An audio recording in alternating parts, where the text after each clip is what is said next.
예, 안녕하세요. 저는 이 도림리에 거주하고 있으면서 백사면의 역사 문화를 해설하고 있는 엄성용이라고 합니다. 저희 마을의 이름이 이 도림리인데, 이 도림이라고 하는 그 이름은 중용에 보면은 수신즉 도리, 즉 몸과 마음을 바로 닦는 것이 도를 확립한다 하는 것이다 라는 의미로서 이제 도림이라는 말을 중용에서 차용을 해서 이 마을 이름을 지었습니다. 그래서 여기 이 명칭에는 여기 사는 사람들은 항상 수신하는 자세로 살라라고 하는 그런 염원과 기대가 이 명칭 속에 깃들여 있다라고 할 수가 있습니다.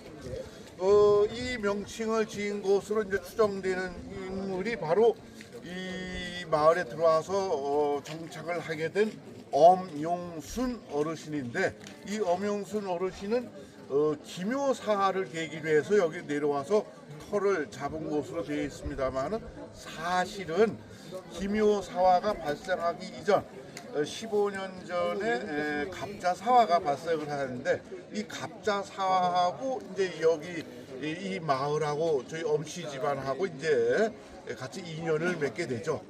갑자사화는 잘 알다시피 연산군이 자기의 생모인 윤비의 죽음과 관련해서 한을 풀어주겠다 해가지고 마치 이제 자기 어머니를 모함한 것으로 생각되어지는 여러 사람들을 이제 해를 가한 사화가 바로 갑자사화입니다. 근데 이때 연산군의 아버지인 성종의 두 호궁이었던 엄기인과 정기인이 오늘날 창경궁에 거처하고 계셨는데, 이 갑자사화 때 연산군이 이 창경궁으로 와서 두 귀인을 실록에는 이제 때려 죽인 것으로 되어 있고, 거기서 그친 것이 아니라 이 두 귀인의 살을 젓갈을 만들었다라고 이렇게 전해지고 있습니다. 근데 거기서 끝난 것이 아니라 이 두 귀인의 친정 피부치들에게까지도 이제 화가 미치게 되는데, 그래서 이 엄기인의 친정 아버지의 함자가 엄자, 산자, 숫자, 엄산수 어르신인데 당시 연세가 82세였습니다. 그래서 조선의 국보로는 연세가 많아서 잘못을 저지르면 그 처벌의 대상이 되지만, 그러나 80세가 넘으면은 그 연자의 대상으로 삼을 수 없다라는 규정이 있었는데, 그 규정에 의거해서 그 당시 신료들은 연산군에게 엄산수는 80세가 넘었기 때문에 연자의 대상으로 삼을 수 없습니다 라고 이렇게 말씀을 드렸으나, 연산군은 그걸 거부하고 특명에 의해서 엄산수 어르신의 이제 참을 명하셨죠. 그래서 이때 이제 이 참 당하기 전에 엄산수 어르신과 엄기인의 친정 오라버니인 엄훈 어르신이 이 마을로 귀향을 왔다가, 귀향 온 지 2달도 안 돼서 이제 이 연산군의 명으로 참을, 즉 화를 당합니다. 그래서 이 두 어르신의 묘가 요 앞산에 오늘날 이렇게까지 남아 있는데, 그 갑자사화 2년 후에 아시다시피 중종반정이 발생을 하게 되고, 중종반정으로 연산군은 이제 쫓겨나고, 중종이 즉위하면서 연산군 때에 억압을 받았던 많은 사람들이 이제 사면 복권이 되어져서 정상적인 삶을 하게 되는데, 이때 갑자사화 때는 그 엄기인의 두 귀인의 친정 피부치 중에서 조카대, 자기 한 세대 아랫 사람들에게까지 화가 미치지 않았고, 그래서 그때 살아남은 이 조카들이 복권이 되어지면서 중종대에 이제 과거에 응시하게 되는데, 이때 그 어문 어르신에게는 아들이 셋이 있었는데, 여기 엄용순 어르신은 그 막내입니다.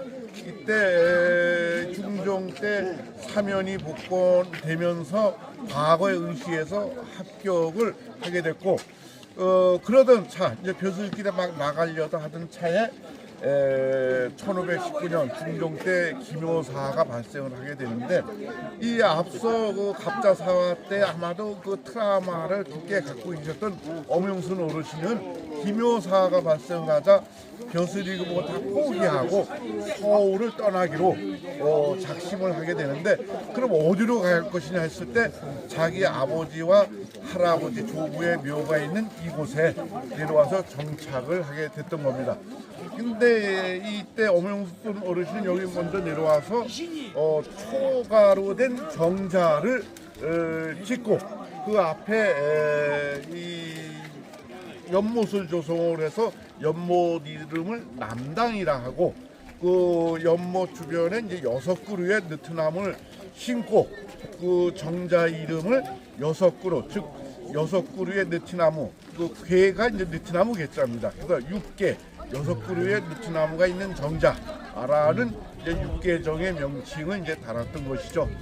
그래서 이 당시 이 육계정은 마침 이 기묘사를 피해서 이 주변에 살고 있던 선비들이 모여서 서로 교류하는 장소로 많이 활용이 되어졌는데, 이름하여 이때 육계정에서 이제 자주 교류를 가졌던 6선비를 일컬어 괴정육현 라고 이제 일컬어지죠.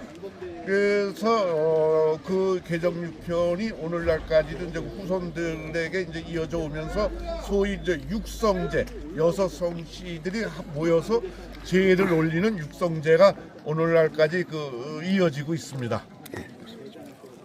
마치겠습니다.